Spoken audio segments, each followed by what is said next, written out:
Hello, everyone.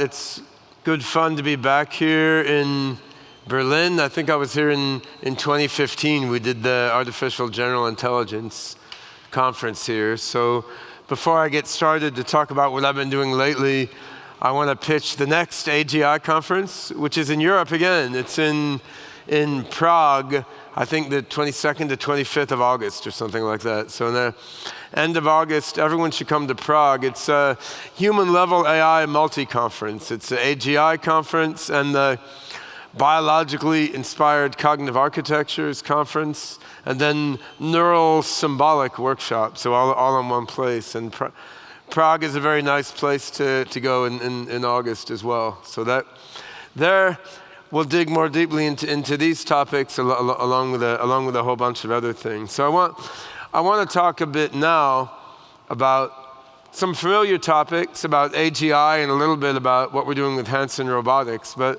mostly about our SingularityNET project and how we're bringing AI and blockchain together to make a sort of society and economy of minds, a sort of meta AI from a bunch of interacting AI agents. So let me start with the concept of AGI. I won't dwell on this too long because I've made this point a lot of times, and I'd say since I introduced this term in 2004 or whatever that was, it's sort of pervaded the media and culture to some extent, which is cool. On the other hand, talking about it a lot hasn't yet made it happen. I mean, I think still almost all the AI we have in the world now are narrow AIs. They're AIs that do very specific things that they've been programmed or trained to do. There's a lot more talk now about things like transfer learning and lifelong learning, which is great, but we don't yet have AIs that can generalize to domains and problems way beyond what they were programmed or trained to do. I'm still working on it. We haven't gotten there yet. And as was pointed out in the introduction, in 2007 I said we were 10 years from the singularity if we really tried. But I would say, by and large, the world has been putting a lot more attention on other things still, like spying on people, killing people, advertising stuff. I mean, we're not really putting the bulk of our efforts as a society and species into creating beneficial general intelligence. And but I think we're getting there. We're doing better than we were 10 years ago. And I'll talk a little bit about why I'm still optimistic, apart from just some genetic neurological defects. So, OpenCog framework is an approach I've been developing with an aspiration of AGI and also using as a practical toolkit for some narrow AI projects. You can read about that in the book, the AGI Revolution, which is available on Amazon, and the deeper technical design is in the 2-volume book, Engineering General Intelligence. This is based on a knowledge representation we call the atom space, which is a weighted labeled hypergraph. And this is a neural symbolic approach in that some of the nodes and links in this representation are more like formal neurons, and some are more logic-ish and represent variables, quantifiers, abstractions. And that's one point I'd like to make here is, while neural nets, deep and shallow, they're really cool. They're doing a lot of interesting things. I mean, I saw that a long time ago. I remember teaching a class on neural nets in the mid-90s when I was a professor. On the other hand, I think the types of formal neural nets being worked with now are still quite limited in what they can do. And there's a lot of other interesting AI paradigms out there. I mean, we've got evolutionary learning, we've got genetic programming, we've got satisfaction solvers, we've got logic systems, we've got answer set programming. There's a lot of AI out there, and of course, this country in Germany has been involved with developing a lot of these types of AI. So I think at this stage, the AI field shouldn't be narrow focusing on one particular algorithm. We should be looking at representations like this hypergraph representation, and that can combine different kinds of knowledge, and looking at putting together many different AI algorithms to achieve common goals. OpenCog does this in its own way, and when we have a common representational framework to deal with declarative knowledge, we use a probabilistic logic system. To do with procedural knowledge, we largely use evolutionary programming, like genetic programming, with some probabilistic learning.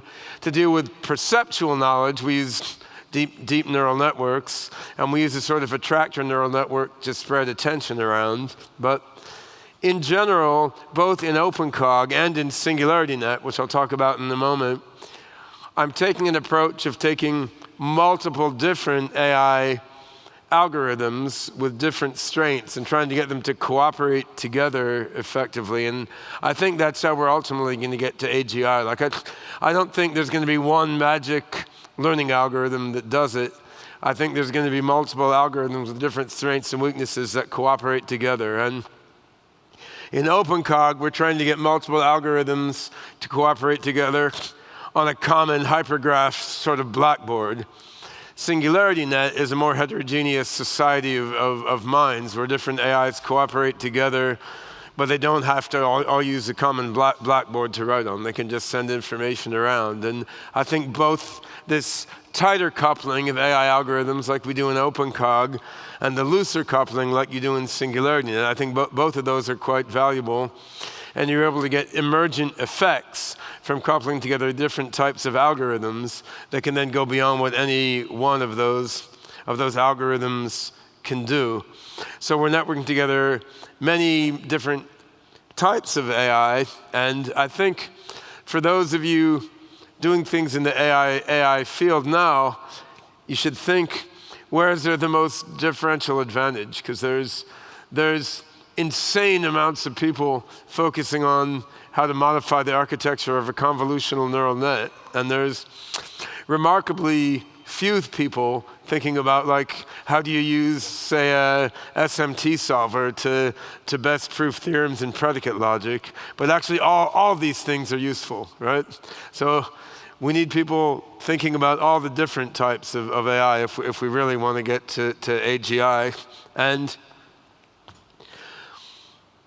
that's important, but it's also not the only thing. So we need many different algorithms cooperating together, but we're also not going to get to AGI if we're just focusing on training models based on labeled data sets. And unsupervised learning, where you just recognize patterns in a big data set, that's a step up.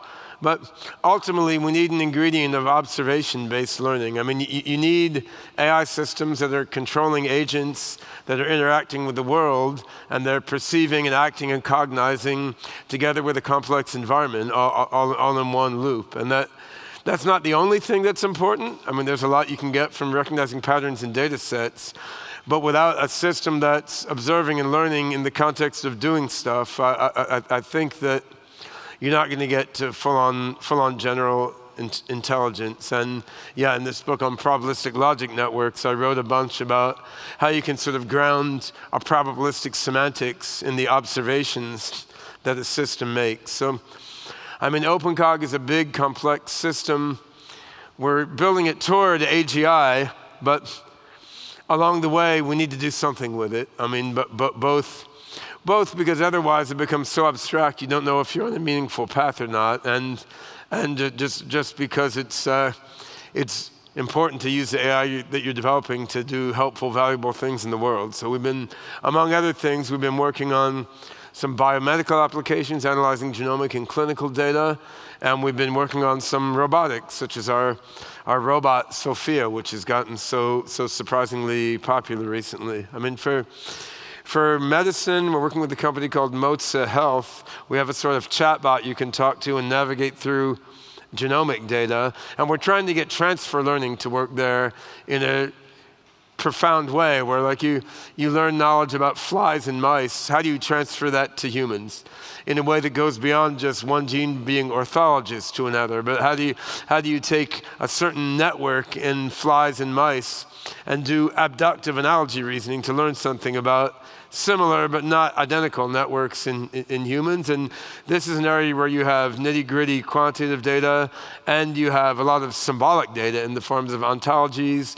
You have linguistic data from research papers. It's not AGI yet, but we're trying to transition from just bioinformatic analytical tools to like an artificial scientist assistant that you can talk to and that can help you generate new hypotheses based on data. Then with Hanson Robotics, we're applying the OpenCog system to control these funky-looking humanoid robots. And I know the Sophia robot has gotten a lot of press lately. She's been made a citizen of Saudi Arabia and has been going around the world giving speeches about all sorts of things. From my point of view as an AI researcher, these robots, they're really, I mean, they're characters and they're almost my friends now, but they're also a platform for experimenting with many different AI systems. And I mean, when you need the robot to give a speech to a dignitary, you may script in parts of that speech.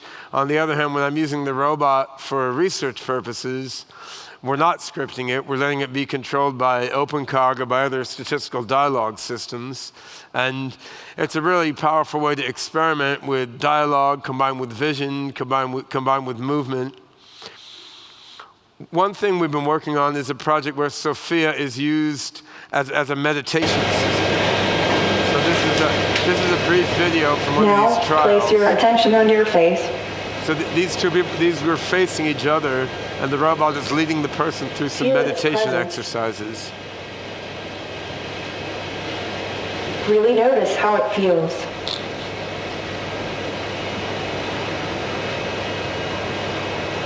Move your attention now to your whole head. So what we found there, we did a bunch of trials on this, we're writing a paper on this, but about 30% of people found that meditating with the robot helped them get into a quite deep trance state. And many of these people said they'd tried to meditate before by themselves or in a human group and couldn't get into it, but the robot helped them. And when you ask why, many of them said the same thing, like, I know the robot isn't judging me. So they felt more relaxed with a robot than with a person because the robot's less judgmental. And that was really, so she pushes your biological buttons by looking like a human, but if you're not breathing the right way or something, the robot doesn't think any worse of you. So I just thought that was quite interesting as a human-robot interaction thing more than an AI thing. But we're thinking very narrowly about things like AI ethics and human-machine relations. We're worrying about the Terminator and so forth. But actually, if you set things up the right way, people can experience AIs and robots in a profoundly positive way as well. Here was a conversation with OpenCog running Sophia, except the video is not playing. Can someone click play on this video? We have some issues with videos today. Oh, I see. No, here we go. How you doing?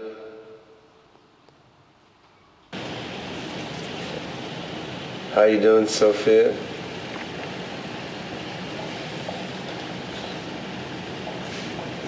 What do you like to do in your spare time? I like to experiment with human-robot telepathy. Robot telepathy transmitter wired within your power. So this was not scripted. This I is hope like it's within my power. just OpenCog-based You think it's within your stochastic power? language generation. Some of it doesn't make sense. Some of it does. I think we'd fed her a bunch of Philip K. Dick's novels before this. So she's kind of If we do putting together human-robot stuff from telepathy, there will I in a be way able that to feel seems your consciousness? sensible to her.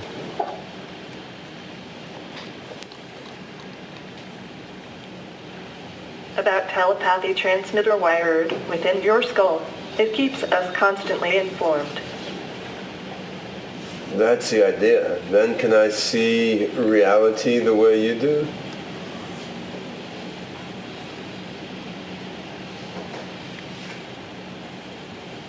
See, reality cannot be detected. So that one sort of blew my mind. I don't know where the hell she came up with that That's an from. interesting metaphysics. One interesting thing in this video, she pauses a lot between what she's saying, it makes you Makes feel sense like to me. she's thinking hard about it. makes sense Actually, to the me, too. Wi-Fi was just slow there, so there's no thinking going on at all. But that reminded me of the thing with the Google duplex, where they made her go to seem more human. So you see sort of the same phenomenon. Just pausing makes her seem more human. That wasn't done intentionally by us. It was, but I mean, it seemed to work out all right.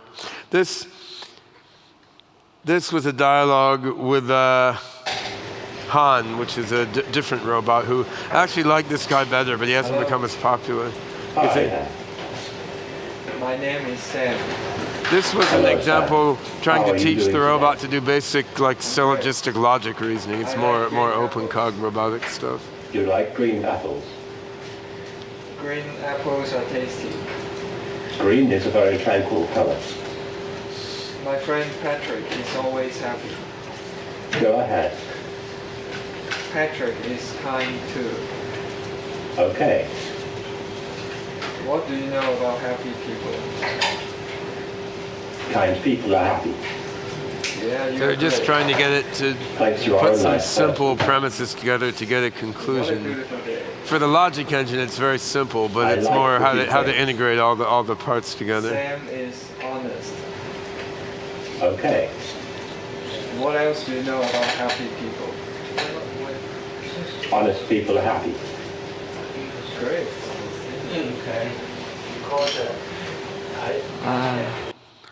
So, I mean, we're not quite to human level general intelligence yet, but I think by doing various different applications with the same underlying OpenCog framework, we're getting at the problem from various different ways. So by using that framework to analyze genetic and biological data, we're getting something. The system is making some fairly advanced judgments about different biological networks and genes, how they relate to each other. On the other hand, by doing these experiments with robots, it's learning how gesture and voice relate to speech, and how the visual scene relates to the questions it's being asked, and so forth. And there's a lot of background stuff being learned along the way while doing this very simple reasoning task, from the fact that it knows there's a guy standing there giving it a reasoning task. If someone else comes in and interrupts him while giving it to him, it realizes he's saying something else to the other guy and not to the robot. So there's a lot of implicit learning you get from these robots. And I know there's been a lot of philosophical literature about whether we need embodiment to get general intelligence or not. Now, my own view is you certainly don't. I mean, there's a lot of possible kinds of generally intelligent minds in the universe that you could create. On the other hand, if we want AIs that really understand people in a rich way and can absorb human values and human culture and be really helpful in everyday life in human society, for that purpose, a human-like embodiment is really, really helpful, right? And so I think it's one interesting thing to do. And in the big picture, you may end up viewing humanoid robots and other similar interfaces as sort of ways of sucking human values and culture into the intelligent global brain, right? So even if the overall AI network we're building is not necessarily all that human-like, having human-like sub-modules of it to interface closely with people, I think has a lot of value. And I've already seen in the work with Hanson Robotics that there are some aspects of goal systems and managing long-term goals versus short-term goals, and sort of modeling what you do based on what others do. There's a lot of aspects of basic commonsensical human intelligence we confront right away when working with these robots, and we wouldn't necessarily confront them for a long time if we were working with different sort of interface for the AI. So I guess my view is there's a lot to be learned from using humanoid robots as platforms, even though, of course, they're not strictly necessary to create general intelligence. And right now, the Hanson robots are mostly heads with torsos and gestural arms. But at Consumer Electronics Show in January, we got Sophia to walk on some legs that were made by KAIST, a university in Korea, and we're looking to make these fully featured humanoid robots. And once manufacturing is scaled up, if you have millions of these all around the world, and they're being home service robots, and they're helping with sales in the shopping mall, and helping teach your kids at school, helping with elder care in hospitals. I mean, these robots are both doing a lot of good around the world, and they're gathering tremendous amounts of data about what humans do, and they're refining their understanding of human culture and values by interacting with people around the world. I mean, I think this can be one substantial way to accelerate progress toward AGI, although, I mean, it doesn't obviate the need for work on the deeper learning algorithms and architectures like we're doing inside of OpenCog. And among other things, we're going to roll out in a few months a completely new way of controlling Sophia's head movements, which is based on actually Google WaveNet and then some other neural nets built on top of that. We capture motion capture data from people's head movements, learn a generative model from that, and then run the generative model to control the robot's head movements. And you get more kind of fluid and realistic head movements that way. And I mean, this is narrow AI, obviously. It's not general intelligence.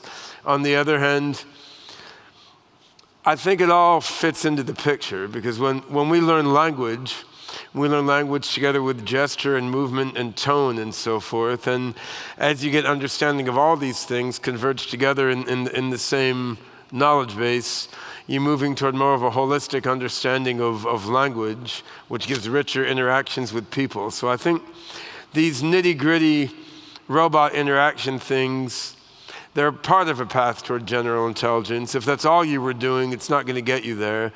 But doing these things coupled together with deep algorithmic work, like we're doing in OpenCog, I think can be quite valuable. So what we're looking at there, I'm no longer 10 years from the singularity. I'm 9 years now. So we're making some progress, albeit not as fast as I'd hoped. I mean, what the research program we're looking at now is, over the next couple of years, we're trying to get the robot to have a conversation that evinces genuine understanding of what's right in front of the robot. And like, say it's talking to people in this room, and everyone gets up and leaves, it will know enough to shut up and like, oh, goodbye, everybody, right? I mean, if there's a fire drill, it won't keep giving it speech. It'll be like, what, is that a drill or is there really a fire? So just basic situational understanding. And we don't need any breakthroughs for that. That's really just integration of things that are already there. But once you're there, then you can teach the robot in a whole different way. Then you can start teaching it like a little kid. And that brings you on a very natural path toward a system with a pretty strong level of general intelligence. Now, when people see these robots, we naturally think the intelligence is in the robot. So people are amused, like the head is just full of like 36 motors pulling on the face. Actually, there's some computers in the torso which do some of the thinking, none in the head. But then much of the thinking is done on the cloud, right? And most of my work in the last year, and probably most of my work going forward, is going to be on the cloud part. Like, how do we make the cloud computing infrastructure smarter and smarter and smarter? The robots then become one interface for this cloud-based computing infrastructure. So I'm going to take a bit of a different turn here and tell about the SingularityNET blockchain-based platform for AI, and then I'll bring that back to the AI and robotics themes at the end. So our motivation for creating this SingularityNET platform was largely looking at the state of AI today from a big picture point of view. We can see, like many of us in the audience, just like myself, I've been doing AI, 30 years since I got my PhD. For a long time, talking about AGI was really impossible in a serious academic context. 10 years ago, it still was, really. Five years ago, it was starting to become accepted. Now it's almost a cliche, right? So now AI is being used in every domain of industry, but there's still some major roadblocks. If you look at the overall AI scene, there's some major roadblocks between here and getting general intelligence, circling the globe. And I mean, weak generalization, lack of algorithms that can do transfer learning and lifelong learning, that's one part of it. Another thing I think is limiting is we have all these narrow AIs, and they're not really communicating together in any meaningful or general way. I mean, Marvin Minsky had the idea of a society of minds, which was not a thorough theory of AGI, but it's a start. So right now we have a lot of very narrow minds around the whole internet, but they're not communicating together very effectively in a society like Marvin Minsky foresaw. They're just living isolated within their own software applications, pretty much. Like, I mean, if you have a self-driving car, that car control system doesn't necessarily have much to do with whatever AIs you have in your phone doing different things.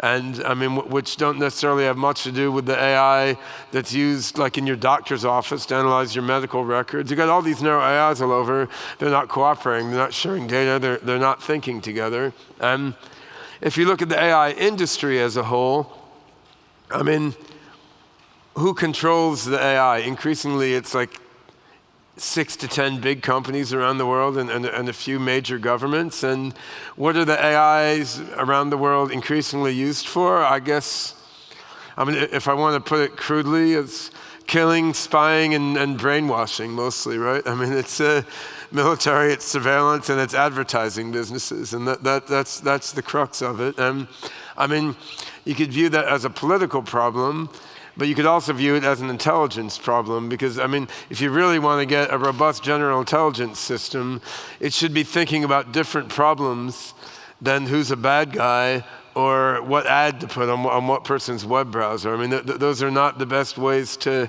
foster intelligence. So with SingularityNET, we're aiming to bypass those problems. So we're looking at how to transition from narrow AI to AGI, how to provide AI to a much broader spectrum of applications than the ones that the big tech companies and governments are primarily focusing on. And then at the same time, I'm thinking, how can we make sure that AI is broadly applied for the good of everyone on the planet? And really, the light bulb that went off in my head sometime early last year that made me want to launch SingularityNET as a platform was when I realized that the goal of creating greater general intelligence and the goal of making sure that AI is developed, created, and guided in more of a participatory, democratic way, the same architecture would help for both of those things, which is sort of obvious in hindsight, but was a mini revelation when I realized it for the first time. Because for both of these things, what I wanted was a framework where a very diverse, heterogeneous collection of AIs could cooperate together in a sort of emergent way. And it's sort of like Marvin's society of minds, but I realized it should be more of an economy of minds. And for the same reason that our society has become an economy also. If you have a diverse pool of AIs doing heterogeneous things, exchanging information about each other, it's very valuable to have a quantitative way for AIs to exchange value and to rate each other, but quantitative way of exchanging value and assessing value, essentially that comes down to some form of money. So we wind up with a bunch of AIs quantitatively exchanging value and forming groups on this basis. You wind up with an economy of minds and a heterogeneous, decentralized, evolving economy of minds. I think that's the best way to get to an AGI, and it's also the best way to get to a more democratic AI socio-economy. Something like OpenCog can play a role there, because in a heterogeneous economy of minds, you want some AI agents which specialize in generality, right? Which what they're good at is generalizing and transferring knowledge from one domain to another, along with AI agents that serve particular narrow functions, right? And of course, robots are one among many applications there, which may have a distinguished role with respect to human beings. So we're looking at cooperation among different AIs as a sort of missing link to get where we are now, to get from where we are now to a state with more general intelligence and more democratic control of the whole AI ecosystem. And I mean, we're playing in a pretty big arena here. I mean, we're looking at hundreds of billions of dollars in the AI market now, soon to be trillions of dollars, right? So if you can leverage just a fraction of this toward AGI and toward democratically controlled AI, that's pretty big, right? So if we want to look at a whole, what are we building here? What is this SingularityNET thing? So we describe it as just a bunch of AI agents that each of them can carry out tasks for end users, or they can outsource work and carry out tasks for each other. But when you get into actually building it, there's a lot of pieces. So, I mean, we have a blockchain at the bottom. Just before you delve into this, you know you're already like 10 minutes. Oh, am I? Oh, the clock. The clock here is very The clock here says 7 minutes left. Oh, okay. So Oh. maybe I was wrong. But, No, you may be right. I'm simply looking at the clock on this screen here. So. Oh, all right. Well, I was purely being a puppet and obeying the clock on the screen in front of me. So I mean, it says 6 minutes 56, 55, 54, 53. So maybe whoever controls it wanted to hear me talk longer. Yeah. All right. Yeah. Well, I was kind of orchestrating it. yeah, if you take 5 or 6 more minutes, Well, we're it good to go. says I have 6 minutes and 39 seconds left. No. Just go ahead. Sorry, man. I think maybe the clock reset when they did something with the video, actually. Maybe it's different from mathematicians. Maybe I'm in a space-time vortex of some kind, yeah? All right, well, yeah, I'm sorry for taking too much time, but yeah. Sure. So you have a blockchain or similar distributed ledger structure at the foundation, and this is important, but I view this more as plumbing, sort of like TCP/IP or something. I mean, right now, this technology is in an early stage of development. There's a lot of different blockchain technologies out there. They're all important and they're all interesting, just like TCP/IP protocol is important and interesting when you really dig into it. But I think within like 5 years from now, we're not going to worry about that layer that much. It's there. What it lets you do is put a bunch of software on the internet and let it all coordinate and control itself in a decentralized way without requiring a central controller, and can be secure, and hopefully in a few years it'll be an efficient layer also. So we need that. But then when we run AI agents on that, we have a certain infrastructure abstraction that lets the agents not care what blockchain they're running on. So you could be running actually on Amazon Cloud, you could be running on Tencent Cloud, you could be running not on anyone's cloud, but on a bunch of people's phones, running with Ethereum or IOTA or whatever the blockchain is, right? To the AI agent, it's all the same, and you can port the agent to a different blockchain without changing it. We have data sources, and then there's projects like Trent McConaughey's Ocean Protocol, which many of you are familiar with, which will let you store data in a decentralized way. Then you build AI solutions on top of that, which wrap up the AI algorithms like OpenCog or deep neural nets or whatever, in a way that provides application-specific APIs for certain vertical markets.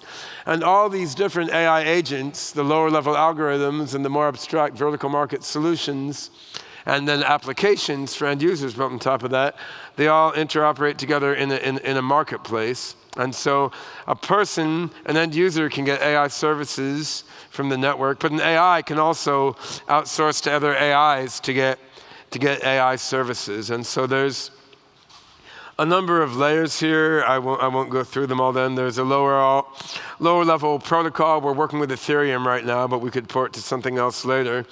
You have the notion of an API of APIs, which means that when we start off, we're defining a certain API that one agent will use to request computer vision work to be done, or request natural language analysis to be done. But ultimately, that API is going to change year on year. So you need a democratic decision mechanism where the agents in the network will decide what the API should be next month.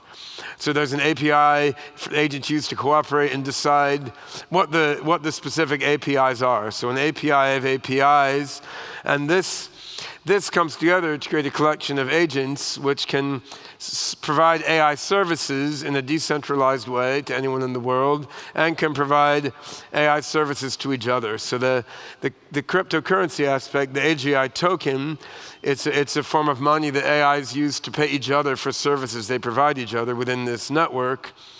For end users who are not AIs, we can provide a payment processing interface. So you could pay in dollars or euros or whatever behind the scenes. It's converted into the AI's own money. So, I mean, you could have AI nodes doing things like video analysis, voice analysis, language processing in different settings. They could each outsource work to each other, and they become a kind of federation of nodes that outsource work to one another. And if one of them runs into an obstacle where it can't understand something, it could outsource work to an OpenCog system that would provide generalization and deeper insight into it. You can have AI nodes that create new AI nodes. Say an AI node running deep neural net learning could learn a model, which then goes into an AI node that can monetize its own self. So AI is creating new AIs.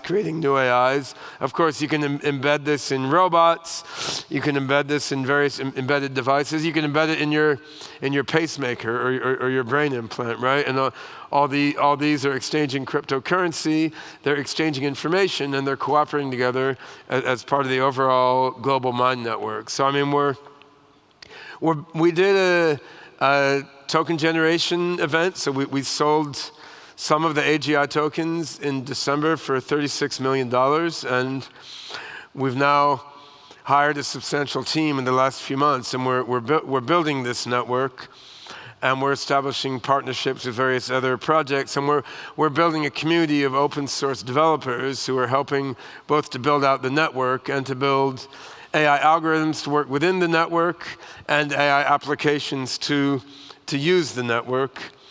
We're aiming this fall to launch the first really scalable version of the platform. We have a simple alpha version now, and then 2019 take over the global AI marketplace, and 2020 Singularity, and we're done, right? Well, no, don't quote me on that. Hold on. But I oh shit, I do think.